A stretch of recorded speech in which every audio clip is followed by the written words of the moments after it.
They are the king and queen of music, a union of two of the most powerful figures in entertainment history. Beyoncé and Jay-Z are more than a couple.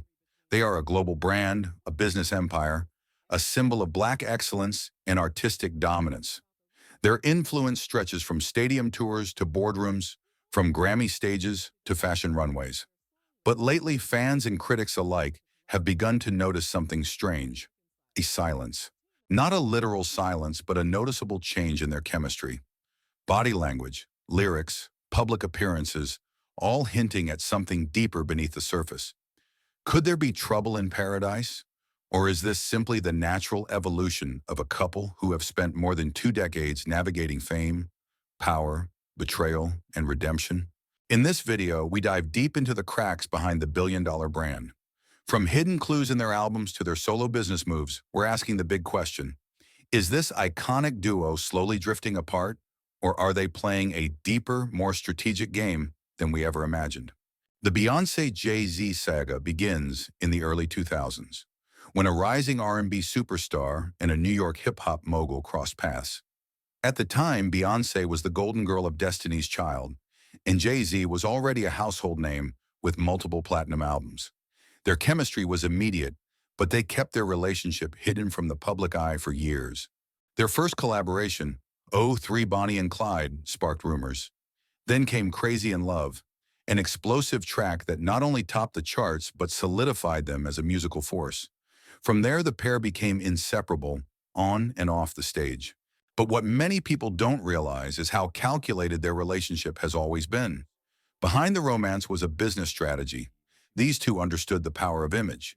Their brand was built on mystery, exclusivity, and curated perfection. They never overshared, rarely gave joint interviews, and maintained complete control over their narrative. Their 2008 wedding was intimate and secretive. No press, no leaks, just close family and friends. It was the beginning of their transformation from artists into moguls. Together, they launched Tidal, invested in fashion, and bought multi-million-dollar homes across the country. They weren't just building a life, they were building a legacy. Then came Lemonade. The year was 2016, and the world was not ready.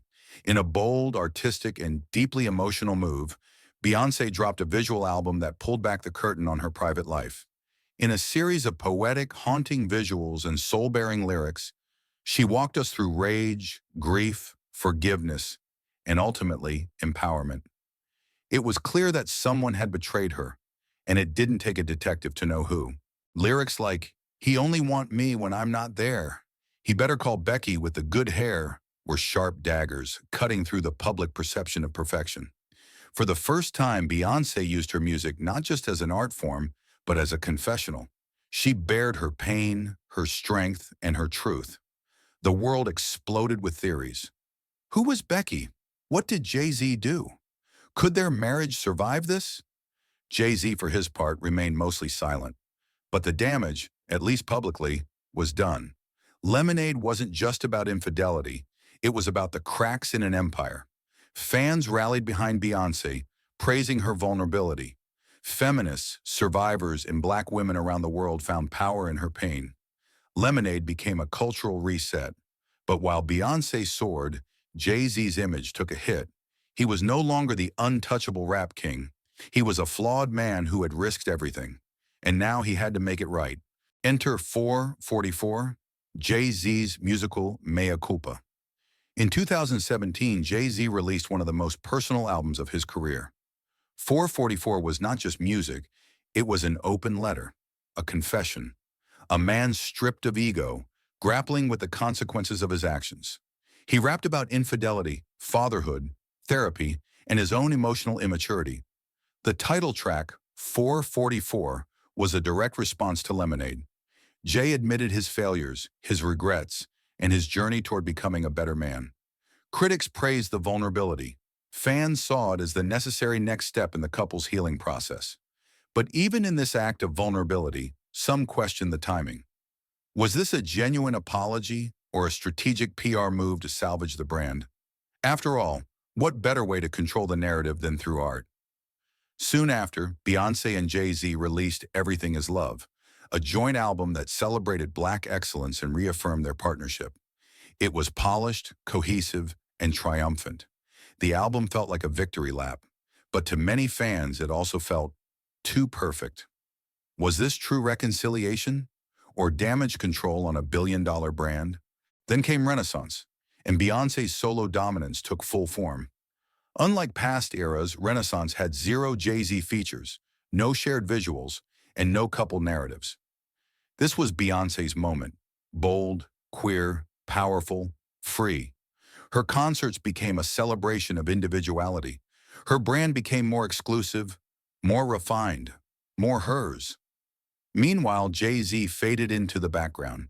He showed up at events, supported her from the wings, but it was clear, Beyoncé was now her own universe. The visual cues spoke volumes. She stood alone on magazine covers. Her lyrics hinted at freedom, self-love, and independence. Even their children appeared more in Beyoncé's spotlight than Jay's. She was building something new, not just as a wife or mother, but as a cultural icon entirely on her own. And the silence between them grew louder. So what now? What does the future look like for Jay-Z and Beyoncé? Are they simply evolving as individuals within a long-term partnership? Or are we witnessing the graceful, silent exit of a relationship that has run its course? There are clues. Fewer joint appearances, more solo deals, separate branding paths, and most importantly, a growing narrative of independence. Beyoncé no longer needs to share the spotlight, and Jay-Z, while still a legend, seems content letting her shine. In the end, their story may not be about betrayal or divorce. It may be about transformation. Two people who built an empire, weathered storms, and emerged changed. Not broken, not bitter, but simply different. What remains is a legacy, a complicated, beautiful, and at times painful legacy of love, power, and evolution. One that will continue to inspire, confuse, and captivate us for years to come. If you made it this far, let us know in the comments. Is Beyoncé done with Jay-Z? Or is this just another reinvention in the Carter playbook? Don't forget to like, comment, and subscribe for more deep dives, celebrity drama, and behind-the-scenes breakdowns. Until next time, stay curious.